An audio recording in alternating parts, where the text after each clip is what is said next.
Hello दोस्तों, आज की हमारी कहानी है गुलाब जामुन। अगर आपको हमारी कहानी अच्छी लगे तो चैनल को लाइक, शेयर और सब्सक्राइब करना ना भूलें। कनक, चाय नाश्ते का क्या हुआ? बुआ जी के जाने के बाद लाओगी क्या?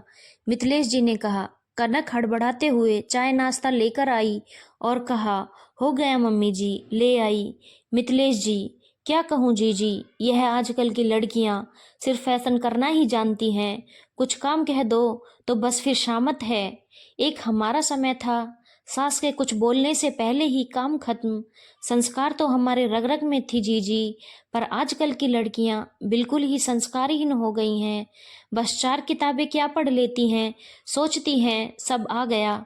कनक को यह सब सुनकर बुरा लगा।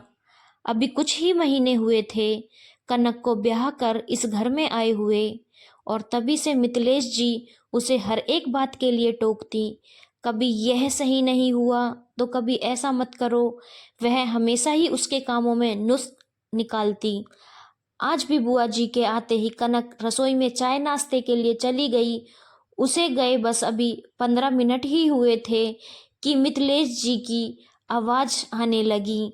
अगली सुबह मिथिलेश जी कनक से कहती हैं, कनक परसों प्रतिभा आ रही है, वे दामाद जी भी उसे छोड़ने आ रहे हैं, तो उनके लिए अच्छा खाना बना देना।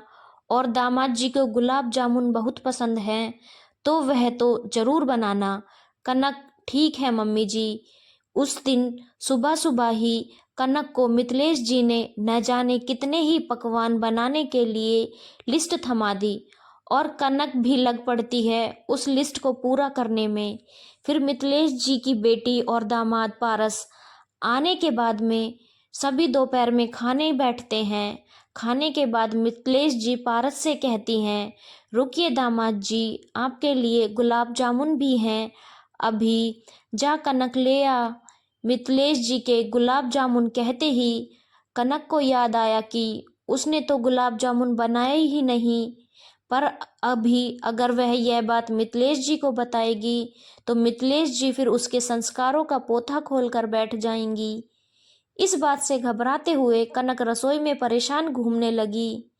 इधर प्रतिभा कहती है, माँ गुलाब जामुन हम हाथ धोकर आराम से सोफे पर बैठकर बातें करते हुए खाएंगे। यह कहकर वह रसोई में जाती है। फिर थोड़ी देर बाद कनक सबके लिए गुलाब जामुन लेकर आ जाती है।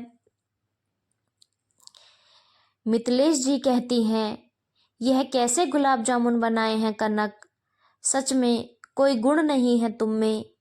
इससे अच्छा तो मैं अग्रवाल मिठाई की दुकान से ही ले आती।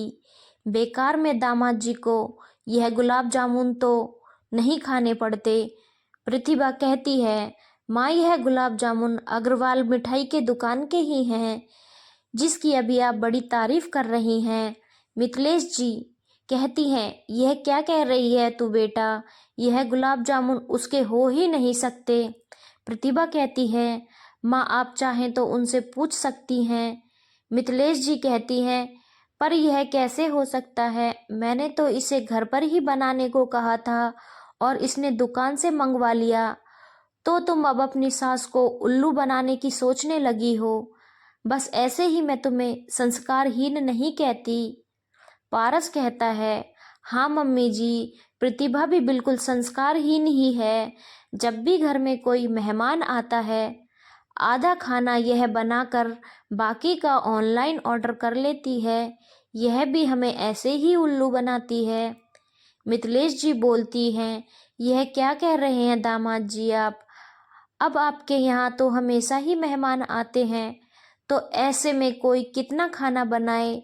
अगर इस वजह से कभी ऑनलाइन ऑर्डर कर भी दिया तो यह कौन सा जुर्म थोड़े ही ना हो गया।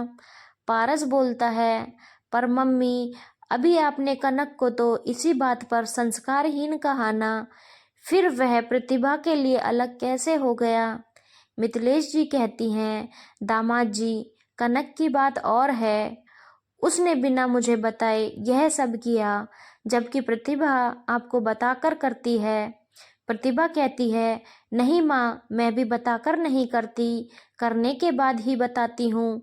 मिथिलेश जी, जरूर तेरी कोई मजबूरी रहती होगी और उसके हिसाब से तो तुझे जो ठीक लगता है तू वही करती होगी, पर इसकी क्या मजबूरी है। प्रतिभा कहती है, माँ, सुबह से इतना सारा खाना बनवाया आपने तो बेचारी भूल गई, तो इस पर आप हमेशा संस्कार की उंगली उठा दोगी तो फिर यह कभी आपसे अपने दिल की बात नहीं कर पाएगी। तो क्या हुआ, जो गुलाब जामुन बाहर से मंगवा लिए, बेटी की मजबूरी के साथ साथ उस बेटी की मजबूरी भी देखनी पड़ेगी जो अपना घर बार छोड़कर, यहाँ तक अपने माता पिता को भी छोड़कर आपका घर बसाने आई है। पारस कहता है, पता है मम्मी, हमारे बीच हमेशा इस बात को लेकर बहस हो जाती थी पहले, क्योंकि बचपन से ही मैंने हमेशा औरतों को समझौता करते देखा है। तो मेरे दिमाग में यही बात बैठी गई थी कि औरत कभी नहीं थकती, गलती नहीं कर सकती, कोई फरमाइश नहीं कर सकती, पर यह सब जब अपनी बेटी के लिए करें तो फिर बर्दाश्त नहीं होता। और तभी से मेरा नज़रिया भी बदल गया। आखिर मेरी बेटी भी कल किसी की बहू बनेगी, तब उसे भी इन सब छोटी छोटी बातों के लिए संस्कारहीन कहा जाएगा, तो मुझसे कभी बर्दाश्त नहीं होगा। प्रतिभा कहती है, माँ, आज कनक को रसोई में डरता और परेशान देखकर मैंने ही अग्रवाल स्वीट्स की दुकान से गुलाब जामुन मंगवा लिया। आप कनक के हर एक काम में नुक्स निकालती हैं, जबकि उसका बनाया हर खाना आज लाजवाब था, पर नुक्स निकालते निकालते आपने उस खाने पर भी नुक्स निकाल दिया जो उसने बनाया ही नहीं। माँ, आपको मेरी जली कच्ची रोटियों में भी स्वाद आ जाता था, पर आज कनक के साथ ऐसा व्यवहार क्यों? उसका बनाया स्वादिष्ट खाना भी आपको बेस्वाद क्यों लग रहा है। मिथिलेश जी कहती हैं, बेटा, तेरी दादी के नक्शे कदम पर चलकर एक खड़ूस सास बनने चली थी, पर मैं यह भूल गई थी कि तेरी दादी के उस रवैये के कारण मैंने कभी उन्हें दिल से सम्मान नहीं दिया। हमेशा खटकती थी वह मुझे, और आज मैं अपनी बहू के लिए वैसे ही बन रही थी। पता नहीं क्या हो गया था मुझे। माफ़ कर दे कनक, हम औरतें हमेशा अपनी सास के नक्शे कदम पर चलना चाहती हैं और सोचती हैं जो मैंने झेला वही परंपरा है, बस इसी कारण यह खोखले परंपरा हमारे सर का बोझ बन जाती हैं और घर में कलेश का कारण भी बन जाती हैं। धन्यवाद दोस्तों। अगर आपको हमारी कहानी अच्छी लगी हो तो चैनल को लाइक, शेयर और सब्सक्राइब करना ना भूलें।